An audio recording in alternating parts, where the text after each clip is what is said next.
Welcome to super prime time news. నేను ప్రియాంక. ముందుగా బులెటిన్ల headlines చూద్దాం. బులెటిన్ల డీటెయిల్స్ చూద్దాం. ప్రభుత్వం పేదల పక్షాన ఉండాలి తప్ప ధనికుల వైపు ఉండకూడదని మల్కాజ్గిరి బీజేపీ ఎంపీ అభ్యర్థి ఈటెల రాజేందర్ అన్నారు. నాగోల్లో ఏర్పాటు చేసిన పేరికుల ఆత్మీయ సమావేశానికి ముఖ్య అతిథిగా ఈటెల హాజరయ్యారు. పేద ప్రజలకు ఆదర్శంగా ఉండే వ్యక్తి ప్రధాని మోదీ అన్నారు. ప్రపంచ 11వ ఆర్థిక వ్యవస్థగా ఉన్న భారతదేశాన్ని 5వ ఆర్థిక వ్యవస్థగా మార్చింది మోదీ అని తెలిపారు.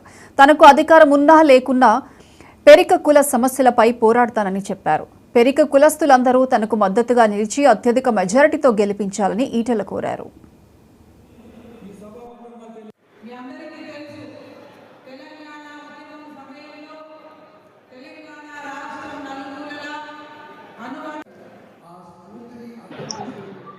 సాహసానికి కమిట్మెంట్కి ప్రతీకగా ఉన్నటువంటి సమాజం పెరిక సమాజం. ఇవాళ తెలంగాణ వ్యాప్తంగా కావచ్చు, మల్కాజ్గిరి పార్లమెంట్ పరిధిలో కావచ్చు, భారతీయ జనతా పార్టీ మాకు 2 సీట్లు ఇచ్చి మా సమాజాన్ని, మా కులాన్ని గుర్తించిన పార్టీ భారతీయ జనతా పార్టీ. అందులో పాయల శంకర్ గారు గొప్ప మెజార్టీతో ఆంధ్రప్రదేశ్లో గెలిచినారు కాబట్టి మమ్మల్ని గుర్తించిన, గౌరవించిన పార్టీకే మా మద్దతు అని చెప్పి వాళ్ళ ఆత్మీయ సమ్మేళనం పెట్టి ఇక్కడ మద్దతు ఇచ్చినందుకు పేరు పడిన వారికి ధన్యవాదాలు తెలియజేస్తా ఉన్నాం.